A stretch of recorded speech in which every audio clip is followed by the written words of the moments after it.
খুলনার আদালত চত্বরের সামনে সড়কে সন্ত্রাসীদের গুলিতে নিহত 2 জন। মামলায় হাজিরা দেওয়ার শেষে বের হওয়ার পর হামলা চালায় দুর্বৃত্তরা।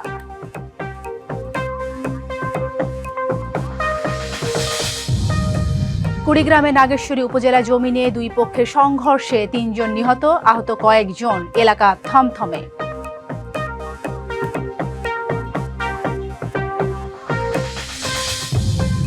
ভারতের অনুমতি না পাওয়ায় বুড়িমারীতে আটকা ভুটানের ট্রান্সশিপমেন্ট পণ্য।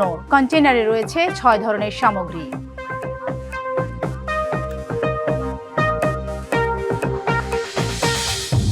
এবং 10ম গ্রেডে পদোন্নতির দাবিতে বিভিন্ন জেলায় মেডিকেল টেকনোলজিস্ট ও নার্সদের কর্মবিরতি। 8 দফা দাবিতে নার্স ও মিডওয়াইফদের প্রতীকী শাটডাউন। স্বাগত ডিবিসি সারা বাংলায়। দেখছিলেন মার্কেটেল ব্যাংক সংবাদ শিরোনাম। আপনাদের সাথে আছি সালিহা পারভিন সাথী। এবারে জানাবো খবরের বিস্তারিত। খুলনায় আদালতে হাজিরা দিয়ে বের হওয়ার সময় দুর্বৃত্তদের গুলিতে 2 জন নিহত হয়েছেন। দুপুর 12:30টার দিকে চিফ জুডিশিয়াল ম্যাজিস্ট্রেট আদালতের সামনে ঘটনা ঘটে। পুলিশ জানায় নিহত রাজনের নামে 6টি ও হাসিবের নামেও একাধিক মামলা আছে। 2 জনের শীর্ষ সন্ত্রাসীদের সহযোগী। এই ঘটনায় পুরো আদালত চত্বরে ছড়িয়ে পড়ে আতঙ্ক।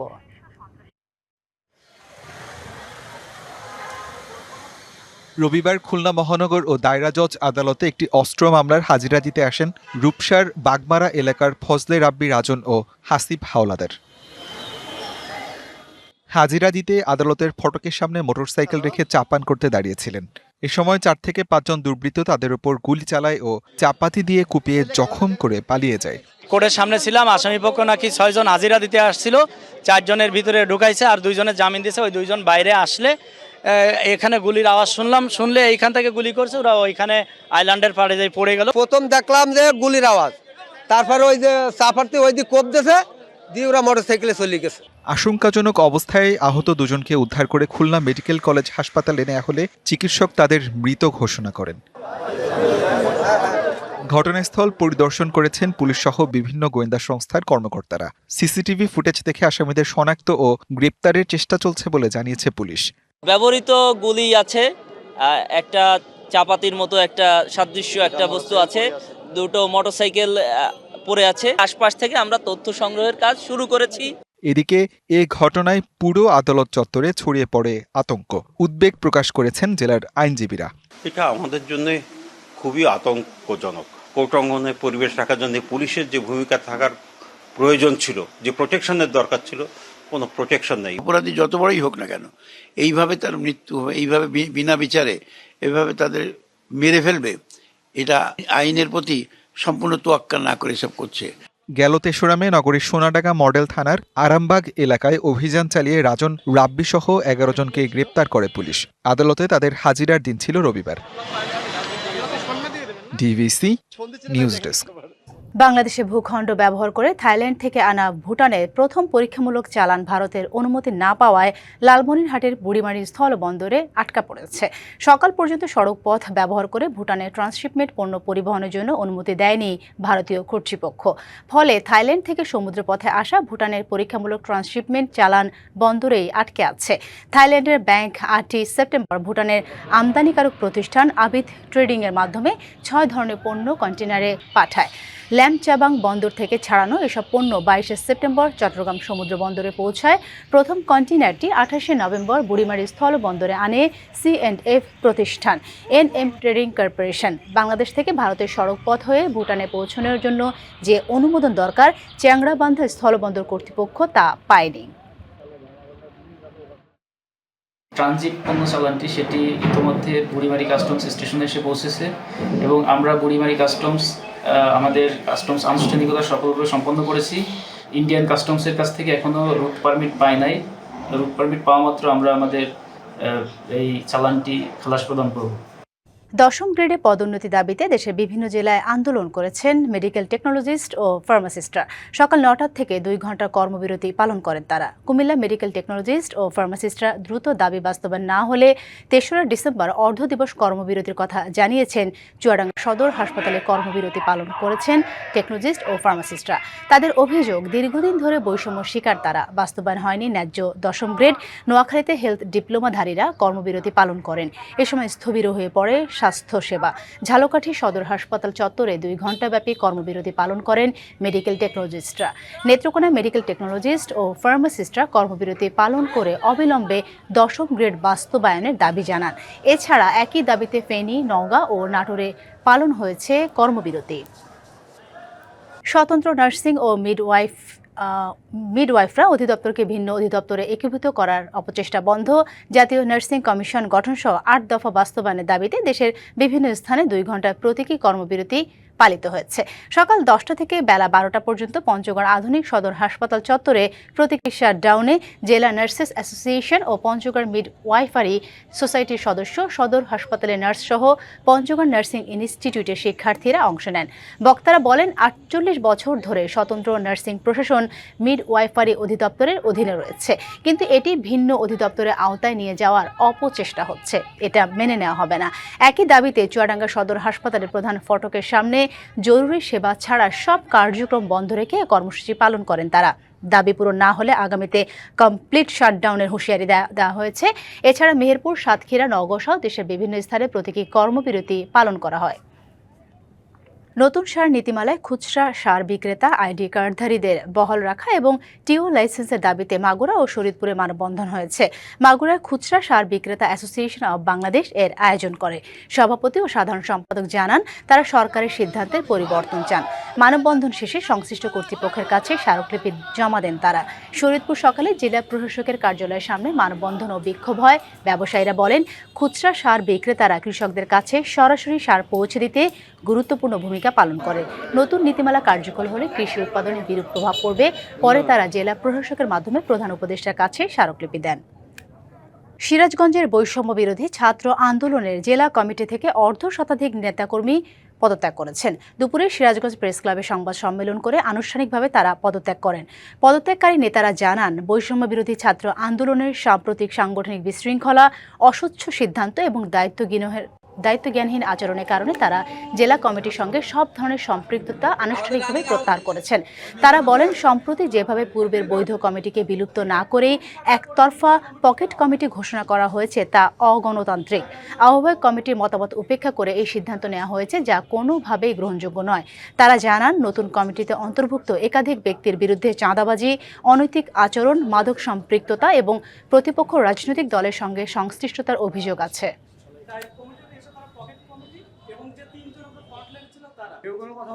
কুষ্টিয়া ঝিনাইদহ মহাসড়ক সংস্কারের দাবিতে করা অবরোধ কর্মসূচি 4 ঘণ্টা পর প্রত্যাহার করেছেন ইসলামী বিশ্ববিদ্যালয়ের শিক্ষার্থীরা। এর আগে দুপুর 12টা থেকে ক্যাম্পাসের প্রধান ফটকের সামনে মহাসড়ক অবরোধ করে আন্দোলন করেন তারা। অবরোধের কারণে মহাসড়কে দীর্ঘ 5 কিলোমিটার যানজট সৃষ্টি হয়। আন্দোলনকারীরা দ্রুত মহাসড়ক সংস্কারের দাবি জানান। চুয়াডাঙ্গা শহরে অবৈধ স্থাপনা উচ্ছেদে অভিযান চালিয়েছে জেলা প্রশাসন। বড়বাজার ও এর আশেপাশে এলাকা থেকে শতাধিক অবৈধ দোকান উচ্ছেদ করা হয়। দুপুর 12টা থেকে 2টা পর্যন্ত অভিযান চালিয়ে শতাধিক দোকান উচ্ছেদ করা হয়। এ সময় কয়েকজন ব্যবসায়ী নিজেদের অবস্থান জানিয়ে কিছুটা সময় আবেদন করেন। পরিস্থিতি বিবেচনায় শেষবারের মতো তাদের সতর্ক করে সময় দেওয়া হয়। নির্বাহী ম্যাজিস্ট্রেট সামিউল আজম জানিয়েছেন, ফুটপাত দখল ও অবৈধ পার্কিংয়ের বিরুদ্ধে অভিযান চলবে। শহরে যানজট কমাতে এসব অবৈধ স্থাপনা উচ্ছেদ অপরিহার্য। নীলফামারী শ্রমিক নেতাকে মারধরের প্রতিবাদে রংপুর বাস মিনিবাস মালিক সমিতির অধীনে থাকা নীলফামারী সব রুটের বাস চলাচল অনির্দিষ্টকালের জন্য বন্ধ ঘোষণা করা হয়েছে। রবিবার সকাল থেকে রংপুর, নীলফামারী, সৈয়দপুর, কিশোরগঞ্জ, জলঢাকা, ডিমলা, ডোমরা রুটে বাস চলাচল অনির্দিষ্টকালের জন্য বন্ধ করা হয়েছে। এতে বেড়েছে যাত্রী ভোগান্তি। রংপুর থেকে নীলফামারী রুটে অতিরিক্ত বাস চলাচলকে কেন্দ্র করে রংপুর বাস মিনিবাস মালিক সমিতির কয়েকজন নেতা কর্মী কবির ও শফিকুলকে মারধর করেন। এর সমাধান না হওয়া পর্যন্ত রংপুর মালিক সমিতির অধীনে নীলফামারী জেলার সব রুটের বাস চলাচল বন্ধ রাখার সিদ্ধান্ত নেয় নীলফামারী জেলা শ্রমিক ইউনিয়ন। চট্টগ্রাম কক্সবাজার মহাসড়ক 6 লেনে উন্নীত করার দাবিতে সাতকানিয়া, লোহাগাড়া সহ 3টি স্থানে সড়ক অবরোধ করে বিক্ষোভ করেছে স্থানীয়রা। এতে প্রায় 1.5 ঘণ্টা বন্ধ থাকে যান চলাচল। ভোগান্তিতে পড়েন যাত্রীরা। পরে প্রশাসনের আশ্বাসে অবরোধ তুলে নেন আন্দোলনকারীরা। রবিবার সকাল 10টায় চট্টগ্রাম কক্সবাজার মহাসড়কের লোহাগাড়া এলাকায় ব্যানার ফেস্টুন হাতে নিয়ে অবস্থান নেন স্থানীয়রা। চট্টগ্রাম কক্সবাজার মহাসড়ক 6 লেনে উন্নীত করার দাবিতে এক পর্যায়ে সড়ক অবরোধ করে বিক্ষোভ শুরু করেন তারা। এতে থমকে যায় যান চলাচল। দক্ষিণ চট্টগ্রাম, কক্সবাজার ও বান্দরবানের বাসিন্দাদের প্রধান যোগাযোগের এই পথে দুর্ঘটনা, যানজট ও ভোগান্তির অবসান চান তারা। গণমানুষের দাবি হিসেবে আমরা চলান দ্রুত চাই, যাতে দুর্ঘটনা থেকে আমরা বাঁচতে পারি, যানজট থেকে আমরা মুক্ত হতে পারি। এই মহাসড়কে প্রতিনিয়ত দুর্ঘটনা ঘটছে। এই দুর্ঘটনার ফলে প্রতিনিয়ত আমরা হারাচ্ছি আমাদের মা, ভাই, বাপ। এই লাইনকে নিরাপদ সড়কে রূপান্তরিত করুক, এই সরকারের কাছে আমাদের এই দাবির জন্য আমরা এখানে স্বল্প পরিসরে আমরা আন্দোলন ঘোষণা করেছি। চট্টগ্রাম কক্সবাজার মহাসড়ক উন্নয়ন আন্দোলনের ব্যানারে সাতকানিয়ার কেরানীহাট, লোহাগাড়ার আমিরাবাদ পুলিশ বক্স ও চকরিয়ার মাতামুহুরী ব্রিজ এলাকায় অবস্থান নেন বিক্ষোভকারীরা। এদিকে অবরোধের কারণে প্রায় 1.5 ঘন্টা বন্ধ থাকে যান চলাচল। দীর্ঘ যানজটে ভোগান্তিতে পড়েন সাধারণ যাত্রী ও চালকরা। আমাদের চাকরি আছে, অনেক কাজকর্ম আছে চট্টগ্রামে, আমরা অনেক কথা 1 ঘন্টা লোক এখানে বসে আছি। গাড়ি চালাতে আমাদের খুব কষ্ট হচ্ছে। সিঙ্গেল রাস্তার মধ্যে হাজার হাজার গাড়ি, পর্যটক আসতে আছে, এদিকে অনেক যাত্রীরা আসতে আছে, কিন্তু রাস্তাটাও সিঙ্গেল। পরে প্রশাসনের আশ্বাসে বেলা 11:15টার দিকে অবরোধ তুলে নেন বিক্ষোভকারীরা। আমাদের এই রুটে প্রতিনিয়ত দুর্ঘটনা ঘটছে সরু রাস্তার কারণে। তো আমরা যে মেসেজটা আজকে এখান থেকে পাচ্ছি সেটা আমরা আমাদের উদ্বোধন কর্তৃপক্ষকে আবারও জানাবো, এবং আমরা চাই যে জনগণের যে দাবি এটা বাস্তবায়ন হোক, এবং উপজেলা প্রশাসন সবসময় জনগণের পাশে আছে। দীর্ঘদিনের দাবি বাস্তবায়নে দ্রুত উদ্যোগ না নিলে আবারও রাস্তায় নামার হুঁশিয়ারি দেন তারা। আজকে আমাদের দাবি যদি মানা না হয়, এটা শেষ করবেন না, আমরা সময় সীমিত আকার দাবিটা পূরণ করা হয়, আমরা বৃহত্তর আগে যাব। DBC news desk. 10ম গ্রেড বাস্তবায়নের দাবিতে চট্টগ্রামে 2 ঘন্টা কর্মবিরতি পালন করেছেন মেডিকেল টেকনোলজিস্ট ও ফার্মাসিস্টরা। সকাল 9টার দিকে চট্টগ্রাম মেডিকেল কলেজে গোল চত্বরে জড়ো হয়ে তারা ধর্মঘট করেন। আন্দোলনকারীরা বলেন, ডিপ্লোমা নার্স, ডিপ্লোমা প্রকৌশলী, ডিপ্লোমা কৃষিবিদের 11তম গ্রেড থেকে 10ম গ্রেডে উন্নীত করা না হলে মেডিকেল টেকনোলজিস্ট ও ফার্মাসিস্টদের তা করা হয়নি। দ্রুতই দাবি মানা না হলে 3রা ডিসেম্বর সকাল 8টা থেকে দুপুর 12টা পর্যন্ত অর্ধদিবস কর্মবিরতি ও 4ঠা ডিসেম্বরে সারা দেশে কমপ্লিট শাটডাউন ঘোষণা করা হবে।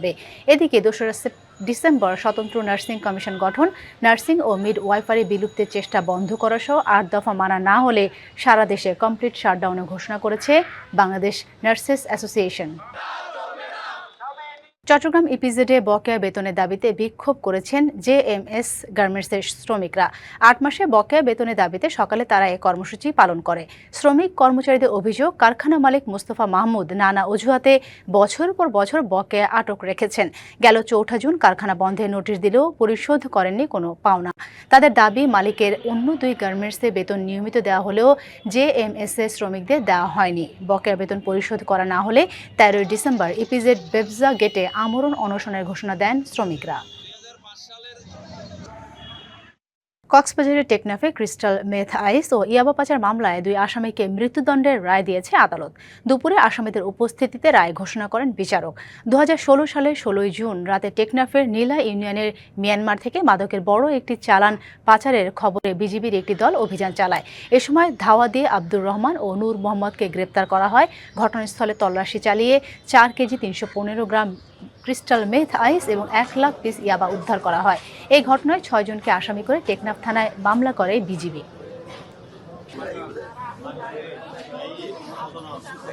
বিচার ব্যবস্থাকে আধুনিক ও সহজ করে তুলতে চট্টগ্রামে চালু হয়েছে পারিবারিক আদালত। সকালে জেলা আইনজীবী সমিতির অডিটোরিয়ামে এই কার্যক্রম উদ্বোধন করেন আইন সচিব লিয়াকত আলী মোল্লা। এ সময় তিনি বলেন, পারিবারিক আদালতে দেশের বিচার প্রার্থী মানুষের দুর্ভোগ কমানোর একটি বড় পদক্ষেপ। ডিজিটাল প্রযুক্তি নির্ভর এই আদালতে মামলার আবেদন থেকে প্রতিদিনের কার্যক্রম সবই অনলাইনে সম্পন্ন হবে। থাকবে না কোনো কাগজের ব্যবহার। বিচার প্রার্থীদের মোবাইলে SMS এর মাধ্যমে সবকিছুই জানিয়ে দেওয়া হবে।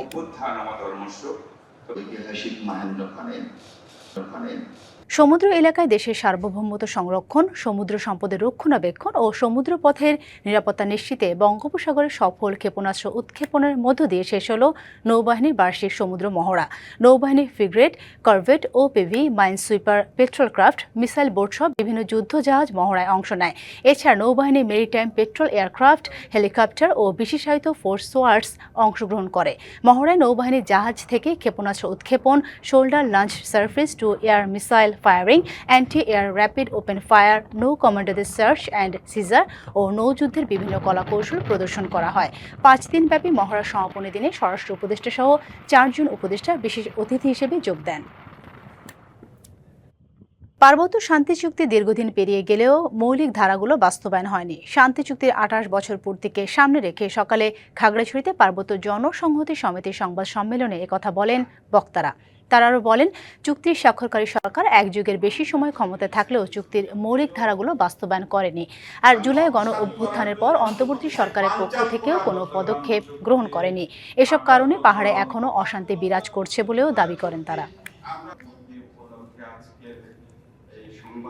কুড়িগ্রামে নাগেশ্বরীতে জমি নিয়ে বিরোধের জেরে দুই চাচাতো ভাইয়ের দ্বন্দ্বে প্রাণ গেল ৩ জনের, আহত অন্তত ১০ জন। তাদের মধ্যে ৪ জনের অবস্থা আশঙ্কাজনক। রবিবার দুপুরে এই রক্তক্ষয়ী সংঘর্ষের ঘটনায় একজনকে আটক করেছে পুলিশ।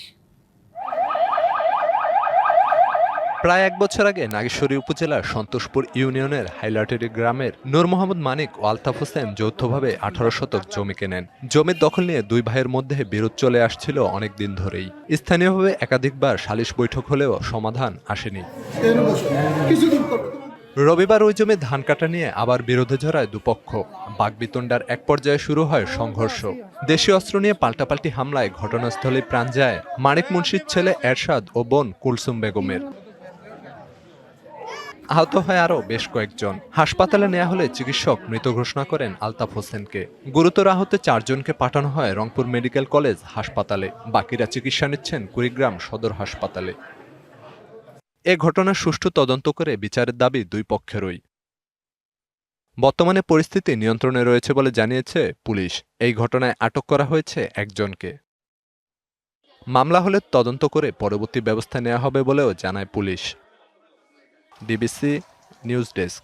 কথা বলতে পারছেন বিএনপি চেয়ারপারসন বেগম খালেদা জিয়া, গ্রহণ করতে পারছেন চিকিৎসা। মেডিকেল বোর্ড সিদ্ধান্ত দিলে তাকে নেওয়া হবে বিদেশে, এমনটা জানিয়েছেন তার মেডিকেল বোর্ডের সদস্য। এজন্য ভিসা ও এয়ার অ্যাম্বুলেন্সের প্রস্তুতিও নেওয়া হয়েছে। আর দলের পক্ষ থেকে আবারও হাসপাতালের সামনে নেতাকর্মীদের ভিড় না করার অনুরোধ জানানো হয়েছে। ৪ দিন ধরে রাজধানীর এভারকেয়ার হাসপাতালের সিসিইউতে দেশি বিদেশি বিশেষজ্ঞ চিকিৎসকদের নিবিড় পর্যবেক্ষণে রয়েছেন বিএনপি চেয়ারপারসন বেগম খালেদা জিয়া। এমন বাস্তবতায় দেশবাসীর কাছে দোয়া চেয়েছেন দলটির শীর্ষ নেতারা। প্রতিদিনই হাসপাতালে ছুটে যাচ্ছেন বিএনপি সহ বিভিন্ন রাজনৈতিক দলের নেতাকর্মীরা। দলের পক্ষ থেকে বেগম জিয়াকে বিদেশে নেয়ার ব্যাপারে সব ধরনের পরিকল্পনার কথাও জানানো হয়েছে, তবে তার জন্য চিকিৎসকদের অনুমতির অপেক্ষা। এদিকে মায়ের কথা বলার তথ্য জেনে ফেসবুক পোস্টে শুকরিয়া জানিয়েছেন তারেক রহমান। দলের নেতারা দেশবাসীর কাছে দোয়া কামনা করেছেন। তৃণমূল সহ বাইরের গোটা দেশবাসীর কাছে ম্যাডামের যে আবেদন, ম্যাডামের যে কর্মকাণ্ড, সেটা সর্বজন বিদিত।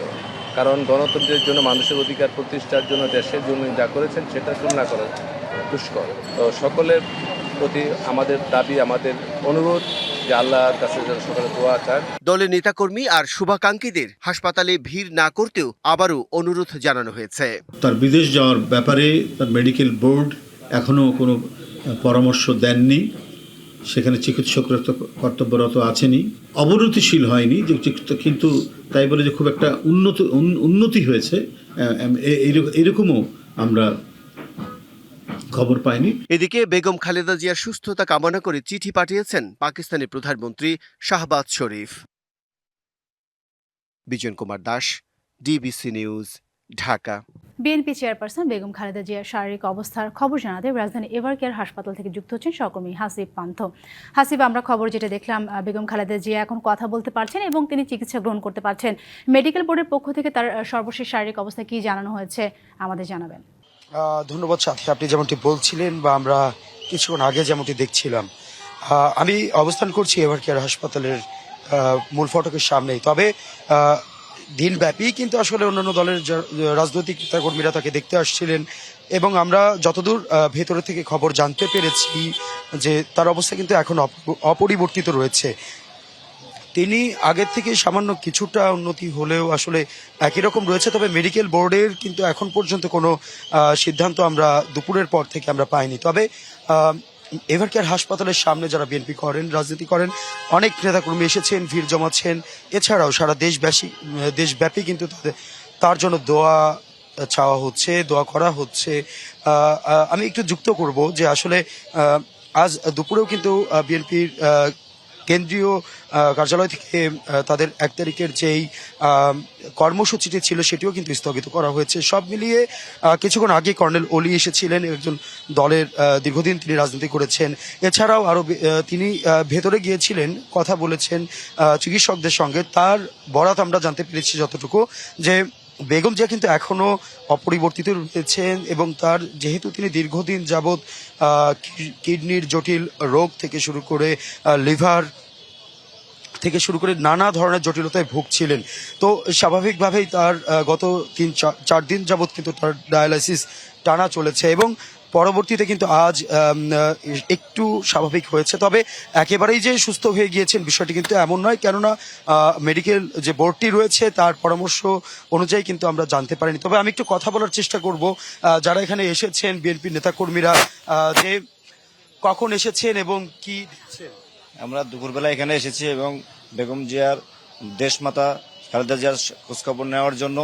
আলহামদুলিল্লাহ আগে থেকে একটু ইমপ্রুভ হয়েছে শুনতেছি, এবং মেডিকেল বোর্ড বসেছে বিদেশ নেওয়ার জন্য। সার্বিক পরিস্থিতি এখনো ভালো দেখাচ্ছে না, বিদায় বিদেশ নেওয়ার ব্যাপারে সিদ্ধান্ত নিতে পারে না বিএনপি এখনো। তো আশা করছি আল্লাহর রহমতে দেশবাসী দোয়া করতেছে, জনগণ দোয়া করতেছে, ইনশাআল্লাহ শীঘ্রই সুস্থ হয়ে উঠবেন দেশমাতা। এসেছেন আপনারা? আমি ঢাকায় থাকি, মুসুল থেকে এসেছি। দেশনেত্রী বেগম খালেদা জিয়ার সুস্থতা কামনা করতেছি এবং দেশবাসীর কাছে দোয়া চাই যেন উনি দ্রুত সুস্থতা হয়ে জনগণের সেবা করার আবার সুযোগ। আপনি কোত্থেকে এসেছেন? আমি মূলত উত্তরবঙ্গ থেকে আসতেছি, ঠাকুরগাঁও মির্জা ফখরুল ইসলাম আলমগীর স্যার। আমি দেশমাতা আপুসির নেত্রী বেগম খালেদা জিয়ার জন্য আসছি এখানে। আমি তার জন্য দোয়া কামনার জন্য আসছি, যেন উনি তাড়াতাড়ি আমাদের তাকে দেখার জন্য এসেছেন। তাকে দেখার জন্য আসছি এবং তিনি যেন আবার আমাদের মাঝে আবার ফিরে আসুক, এই সুস্থতা আমি কামনা করি।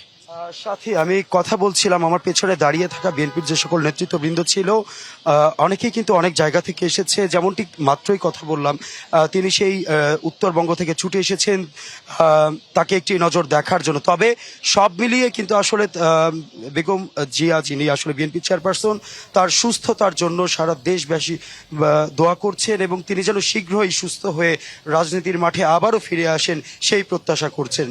সাথী, সর্বশেষ জানাচ্ছিলাম রাজধানীর এভারকেয়ার হাসপাতালের সামনে থেকে। অসংখ্য ধন্যবাদ আপনাকে।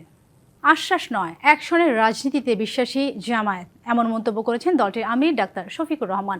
বাংলাদেশের প্রান্তিক পর্যায়ে কমিউনিটি ক্লিনিকের 200 সেবাকর্মীর পুরস্কার বিতরণ অনুষ্ঠানে এসব কথা বলেন তিনি আরও জানান, জামায়াত ক্ষমতায় গেলে কোনো দাবি নিয়ে দপ্তরে দপ্তরে ধর্ণা দিতে হবে না, আন্দোলন করতে হবে না। বাংলাদেশে 14,000-এর বেশি কমিউনিটি ক্লিনিকের মাধ্যমে দেশের নারী স্বাস্থ্যসেবা নিশ্চিত করে আসছে দেশের প্রান্তিক পর্যায়ে হাজারো স্বাস্থ্যকর্মী। এমন 200 স্বাস্থ্যকর্মীকে পুরস্কার প্রদান ও সেমিনারের আয়োজন করে কমিউনিটি ক্লিনিক স্বাস্থ্য সহায়তা ট্রাস্ট। অনুষ্ঠানে প্রধান অতিথির বক্তব্যে জামাতে ইসলামের আমির বলেন, সমাজে অনেক মায়ের আশঙ্কা ও আতঙ্ক দূর করেছে দেশের প্রান্তিক পর্যায়ের এসব স্বাস্থ্যকর্মী। এখানে যারা অ্যাটেন্ড করেছেন, অনেক আশঙ্কা আতঙ্কে ভোগা মাদেরকে তারা মুখে হাসি ফোটান। এই অ্যাসোসিয়েশনের ট্রাস্টে দেখলাম 54% নাও প্রিভেইলিং ম্যান পাওয়ার, তারা ফিমেল। জানান, আশ্বাসের রাজনীতি নয়, আস্থার রাজনীতিতে বিশ্বাসী তার দল। আমরা যদি দায়িত্বে যাই, আমাদের চিন্তা এতটুকুতে থামবে না, ইনশাল্লাহ আমাদের চিন্তা আরো বহু দূরে। এটা আজ হোক কাল হোক, আমরা বিশ্বাস করি সদিচ্ছা থাকলে, পরিশ্রমী হলে, আপনাদের ভালোবাসা পেলে সবগুলাই অর্জন করা সম্ভব হবে ইনশাআল্লাহ। এ সময় ক্ষমতায় গেলে প্রত্যেকের দোরগোড়ায় সেবা পৌঁছে দেওয়ার আশ্বাসও দেন তিনি। সরকারের দায়িত্ব হচ্ছে, যে জনগণ আমাকে এই দায়িত্ব দিবে, আপনাকে এই দায়িত্ব দিবে, আপনার দায়িত্ব হচ্ছে সেই জনগণের অধিকার তার ঘরে, তার হাতে পৌঁছে দেওয়া। জাকারিয়া খান, ডিবিসি নিউজ, ঢাকা। শেখ হাসিনাকে ভারত থেকে ফিরিয়ে আনতে কূটনৈতিক চ্যানেলে সরকার সব ধরনের চেষ্টা করছে বলে জানিয়েছেন আন্তর্জাতিক অপরাধ ট্রাইব্যুনালের চিফ প্রসিকিউটর তাজুল ইসলাম। তিনি জানান, কুষ্টিয়ায় 6 জনকে হত্যায় মানবতা বিরোধী অপরাধের মামলায় হাসানুল হক এনুর বিরুদ্ধে অভিযোগ গঠন করে বিচার শুরুর আদেশ পুনর্বিবেচনা চেয়ে আবেদন খারিজ করা হয়েছে। ট্রাইব্যুনালে জুলাই আগস্ট আন্দোলনের বিচার প্রক্রিয়া নিয়ে প্রায় সমালোচনায় মুখর হতে দেখা যায় বিএনপি নেতা ফজলুর রহমানকে। সর্বশেষ বেসরকারি এক টেলিভিশন চ্যানেলে এসে তিনি বলেন, এই বিচার মানেন না। প্রতিদিন বলছি, এই বিচার এই কোর্টের বিচার আমি মানি না। পরিপ্রেক্ষিতে একে আদালত অবমাননা উল্লেখ করে তার বিরুদ্ধে অভিযোগ আনে প্রসিকিউশন। ট্রাইব্যুনাল ৮ই ডিসেম্বর তাকে হাজির হয়ে বক্তব্যের ব্যাখ্যা দেওয়ার নির্দেশ দেয়। এদিকে মানবতা বিরোধী অপরাধের মামলায় আনুষ্ঠানিক অভিযোগ গঠন আদেশের বিরুদ্ধে জাসদ সভাপতি হাসানুল হক ইনুর করা রিভিউ খারিজ করে ট্রাইব্যুনাল ২। তদন্ত রিপোর্ট এবং ফর্মাল চার্জ দাখিল হবে বলে আমরা আশা করছি। সুতরাং ব্যক্তিগতভাবে যে সমস্ত যারা টপ কমান্ডার ছিলেন তাদের মামলাগুলো যেগুলো তদন্ত শেষ হয়েছে এই সপ্তাহে আমরা আশা করছি কয়েকটি তদন্ত রিপোর্ট এবং ফর্মাল চার্জ আদালতে দাখিল হবে। আর মানবতা বিরোধী অপরাধে মৃত্যুদণ্ডপ্রাপ্ত শেখ হাসিনাকে ফেরাতে যা করা দরকার তাই করছে কূটনৈতিক চ্যানেল, এমনটাও জানান তিনি। সাজাপ্রাপ্ত পলাতক আসামিদেরকে বিদেশ থেকে বাংলাদেশে ফেরত আনার ব্যাপারে যা যা করা দরকার রাষ্ট্র সবই করছে। Iftesamul Gani, DBC news, Dhaka. ফেব্রুয়ারিতে ত্রয়োদশ জাতীয় সংসদ নির্বাচন। সারা দেশ প্রস্তুত হচ্ছে একটি অবাধ, সুষ্ঠু ও গ্রহণযোগ্য নির্বাচনের জন্য। কি ভাবছেন সাধারণ মানুষ থেকে শুরু করে আগামী জনপ্রতিনিধিরা, সে কথা জানাতে ডিবিসি নিউজের ইলেকশন এক্সপ্রেস ছুটে যাচ্ছে সব সংসদীয় আসনে। এখন আছে সংসদীয় আসন ১৪৯, ময়মনসিংহ ৪-এ। সিএসআরএম ডিবিসি ইলেকশন এক্সপ্রেস আজ রয়েছে ময়মনসিংহ ৪, ময়মনসিংহ সদরে। আসলে হাওর বাওর মহিষের সিং এই নিয়ে ময়মনসিংহ, এই ঐতিহ্যের ময়মনসিংহে দীর্ঘ সময়ের পরিক্রমাতে মানুষের যে চাহিদা ছিল সেই চাহিদা অনুযায়ী উন্নয়ন কর্মকাণ্ড সাধিত হয়নি বলে এখানকার স্থানীয় সাধারণ ভোটারদের অভিযোগ রয়েছে। বিভাগীয় শহর হবার পরে তেমন কোনো উন্নয়ন কর্মকাণ্ড, অবকাঠামোগত উন্নয়ন, একই সাথে নানা যন্ত্রণা বাড়লেও খুব বেশি মৌলিক চাহিদাগুলোর উন্নয়ন পায়নি এখানকার মানুষজন। আমার সাথে এখন এই মুহূর্তে যুক্ত হয়েছেন বাংলাদেশ খেলাফত মজলিসের ময়মনসিংহ সদর আসনের মনোনীত প্রার্থী মুফতি কাজী মোশতাক আহমেদ। আমরা তার সাথে একটু কথা বলবো। আসলে দীর্ঘ সময়েও কেন ময়মনসিংহ সদরের সাধারণ মানুষের প্রত্যাশা অনুযায়ী উন্নয়ন করা সম্ভব হয়নি বলে আপনি মনে করেন? আসসালামু আলাইকুম রহমতুল্লাহ। প্রথমে ডিবিসিকে ধন্যবাদ জানাচ্ছি এবং যারা শুনছেন প্রত্যেককে আমি ধন্যবাদ জানাচ্ছি। যে ময়মনসিংহে সহ গোটা দেশেই একই কথা, সেটি হচ্ছে বাংলাদেশে দুর্নীতির কারণেই আসলে মানুষজনের ভাগ্যের পরিবর্তন হয়নি। সব ক্ষেত্রেই একটা দলীয় স্বেচ্ছাচারিতার কারণে মানুষজন তাদের ন্যায্য অধিকার তারা পায়নি। এটা ময়মনসিংহে একই ঘটনা ঘটেছে, যার কারণে ময়মনসিংহে বিভাগীয় শহর ঘোষণার পরও যে বাজেট এসেছিল সেই বাজেটের মানুষ তার সুফল ভোগ করতে পারেনি এবং অপরিকল্পিত অনেক ব্যবস্থাপনার কারণে ময়মনসিংহ আজকে অনেক বিষয় নিয়ে ময়মনসিংহের মানুষজন কষ্ট করছে। আপনাদের দল থেকে মনোনয়ন দেওয়ার পর থেকে তো আপনি মানুষের দ্বারে দ্বারে যাচ্ছেন, আপনি সবার সাথে কথা বলার চেষ্টা করছেন, ভোট প্রার্থনা করছেন, আপনার আগামীতে কি করবেন সেই পরিকল্পনার কথা জানাচ্ছেন। আসলে আপনার কি কি পরিকল্পনা রয়েছে এই ময়মনসিংহ সদরকে ঘিরে? জি, আসলে 5 আগস্টের পরে বাংলাদেশের মানুষজনের মাঝে একটা পরিবর্তনের সুর উঠেছে। সেই ধারাবাহিকতায় আজকে আমরা যেখানেই যাচ্ছি ময়মনসিংহের সদর আসনের প্রতিটা জায়গায় একটি কথাই আসছে যে আমরা পরিবর্তন চাই। সেটা হচ্ছে যে আমরা সব দলকে দেখেছি, আমরা বিগত সময়ের ফেসিবাদ সরকারকেও দেখেছি, তার আগেও যারা ছিলেন সকলকে দেখেছি, সকলের দেখা শেষ। এবার কিছু মানুষ পরিবর্তন চাচ্ছে এবং সেই পরিবর্তনের কারণে যেই জায়গায় যাওয়া হচ্ছে এমনভাবে অভূতপূর্ণ সাড়া আমরা পাচ্ছি, যেটা আসলে আমরা এতটা প্রত্যাশার থেকেও বেশি আমরা আশা পাচ্ছি এবং মানুষের সাড়া পাচ্ছি। এই সদরে তো আসলে বিএনপি রয়েছে, জামায়াত রয়েছে আপনার প্রতিদ্বন্দ্বী প্রার্থী হিসেবে, তো আপনি আসলে নিজেকে কেন যোগ্য মনে করছেন? কেন আপনাকে মানুষ ভোট দিবে? আর আপনি কেন কতটা জয়ের ব্যাপারে নিশ্চিত? আপনার হয়তো জানা থাকার কথা যে ইসলামী সমমনা দলসহ এবং অন্য কয়েকটি দলের সাথে আসন সমঝোতার ভিত্তিতে নির্বাচনে যাচ্ছে বাংলাদেশ খেলাফত মজলিস। এটি অনেকটাই চূড়ান্ত প্রক্রিয়ার পথে, আনুষ্ঠানিক ঘোষণা হয়নি যদিও। সে জায়গায় জামাত ইসলামী আন্দোলন বা নেজামী ইসলাম পার্টি, খেলাফত মজলিস, অন্যান্য ইসলামী যে দলগুলো রয়েছে 8টি দলের যুগপৎ আন্দোলন চলছে। সে জায়গায় আমি মনে করি যে প্রার্থী একজন থাকবে, আমাদের প্রতিদ্বন্দ্বিতায় বিএনপির প্রার্থী থাকবে। এখন মানুষজনের যে স্বপ্ন ছিল, চাহিদা ছিল যে ইসলামিক দলগুলো সবাই একত্রে এসে একজন প্রার্থীকে যদি দিতে পারে তাহলে মানুষজন ব্যাপক আনন্দ উৎসাহের সাথে ভোট কেন্দ্রে যাবে এবং পরিবর্তনের জন্য কাজ করবে। আমার মনে হয় সেই জায়গাটিতে আমরা আসতে পেরেছি। বিএনপিকে কেন মানুষজন চাইবে না বা এটা আমি না বললেও মানুষের চাহিদা অনুযায়ী পরিবর্তন করার জন্য আপনারা আমার মানুষের সাথে কথা বলছেন এবং সেই অনুযায়ী কাজ করবেন, জয়ী হলে এমনটাই আপনাদের প্রত্যাশা। এই হচ্ছে আসলে ডিবিসি ইলেকশন এক্সপ্রেসের সময় দেওয়ার জন্য আপনাকে অসংখ্য ধন্যবাদ। সিএসআরএম ডিবিসি ইলেকশন এক্সপ্রেস এখন রয়েছে ময়মনসিংহ 4 আসনে। আমরা পরবর্তী বুলেটিনে অন্য কোনো প্রার্থী, অন্য কোনো দলের অন্য কোনো প্রার্থীর সাথে কথা বলবো। সে পর্যন্ত সাথে থাকুন ডিবিসি নিউজের। তারেক রহমান দেশে ফিরতে চাইলে একদিনের মধ্যে ট্রাভেল পাস দেওয়া সম্ভব বলে জানিয়েছেন পররাষ্ট্র উপদেষ্টা তৌহিদ হোসেন। বিকেলে জাতীয় প্রেস ক্লাবের কূটনৈতিক বিটের সাংবাদিকদের সংগঠন ডিক্যাবের মিট দ্য প্রেস অনুষ্ঠানে একথা জানান তিনি বলেন, বিএনপির ভারপ্রাপ্ত চেয়ারম্যানের বিষয়ে বাংলাদেশ সরকারের পক্ষ থেকে কোনো বিধিনিষেধ নেই। তারেক সাহেব তো এখানে উপস্থিত না থেকেও সত্যিকার অর্থে বিএনপির নেতৃত্ব তার হাতেই ছিল। কাজেই উনি ঢাকায় পদার্পণ না করলে যে নির্বাচন হবে না বা সুষ্ঠু হবে না, এটা আমার ঠিক মনে হয় না। তারেক রহমান সাহেবের দেশে আসার ব্যাপারে আগ্রহ আছে কি নাই সেটা আপনাদের মাধ্যমে আমি জানি, কারণ পত্রপত্রিকাতে যেটুকু আসে, আমার কাছে আলাদাভাবে কোনো ধরনের কোনো তথ্য নাই এ ব্যাপারে। রাজনীতি এখন ব্যবসায়িক জায়গায় পরিণত হয়েছে। ভবিষ্যতেও রাজনীতিকদের ক্ষমতায় গিয়ে সম্পদ আহরণের ধারা চলতে থাকলে গণতান্ত্রিক উত্তরণের পথ সহজ হবে না। জনপ্রতিনিধিরা যদি জনগণের সেবা করতে গিয়ে নিজেদের সেবা করেন, তাহলে মানুষকে হয়তো আরেকবার জেগে উঠতে হবে। এমন মন্তব্য করেছেন সুশাসনের জন্য নাগরিক সুজনের সম্পাদক ডক্টর বদিউল আলম মজুমদার। সকালে সিরডাপ মিলনায়তনে ত্রয়োদশ জাতীয় সংসদ নির্বাচন সম্ভাবনা এবং চ্যালেঞ্জ শীর্ষক সেমিনার এবং ভয়েস অব নেটওয়ার্কের আত্মপ্রকাশ অনুষ্ঠানে তিনি আরো বলেন, টাকা দিয়ে কেনা যায় এমন একটি গণতন্ত্র এখানে প্রতিষ্ঠা করা হয়েছে। এগুলো থেকে পরিবর্তন না ঘটাতে পারলে নির্বাচনী পরিবেশ তৈরি হবে না।